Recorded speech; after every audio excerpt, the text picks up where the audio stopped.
નતમસ્તક માતાજીને હું વિનંતી કરું છું. એ પોતે મારી શાળામાં પધાર્યા ત્યાર પછી મને ખબર પડી કે સાહેબ તમારી શાળા ધન્ય થઈ ગઈ, કારણ કે છેવાડાના ગામ સુધી એ માતાજી આવ્યા. તો અહીંયા જે સહયોગ આપે છે એનો ઉપયોગ થાય છે એ મેં જોયું છે. આપ સર્વને નમસ્કાર, પ્રણામ, જય માતાજી. ભલે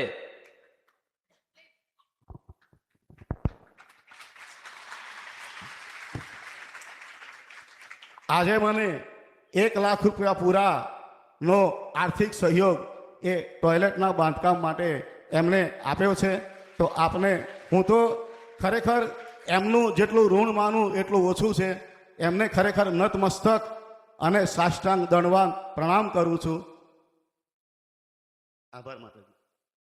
ભલે જેટલી થાય એટલી સેવા કરીએ છે, જેટલી થાય એટલી સેવા કરીશું.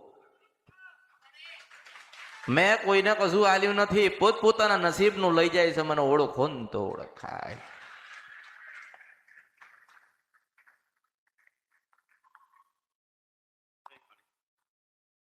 ભલે આશીર્વાદ આ સાલ ઉઠાડી કે ફૂલ આલ્યો એ દરેક મારા ભક્ત સુધી ગયું હું મેળડી છું.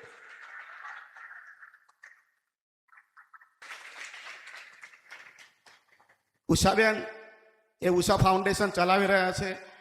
એ જ્યારે મારી શાળામાં આવ્યા ત્યારે એમણે મારું શાલ ઓઢાડીને સન્માન કર્યું હતું. એટલે એવું પણ નથી, એમના માટે દરેક વ્યક્તિ એક જ સરખા છે, સર્વે ભક્તો સરખા જ છે. અહીંયા કોઈ જાતનો ભેદભાવ નહીં રાખવામાં આવતો. જય હિન્દ, જય ભારત. આ પ્રેરણા માતાજીમાંથી મળી, એમના કાર્યોમાંથી મળી. માતાજીની કૃપા થઈ અને મને પ્રેરણા મળી કે મારી શાળામાં ભણાવવા કરતો પણ કંઈક વિશેષ કામ કરું. કશું ના કરીએ તોય પગાર તો મળે જ છે સરકારમાં, પણ કંઈક કામ કરીને પગાર લઈએ તો મા મેલડીમાંથી મને પ્રેરણા મળી. દરેકને કહું છું કે બાળકના જન્મ તો થશે, દીકરો ને દીકરી તો થશે થશે ને થશે. તો પ્રાર્થના કરજો કે આવા થાય, મને ઓળખું તો. પોતાના માટે તો બધા જીવ્યા ને પોતાના માટે તો બધું કર્યું ને બધાએ.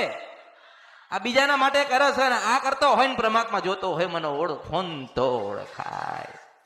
એટલે એને જન્મ દેનારી,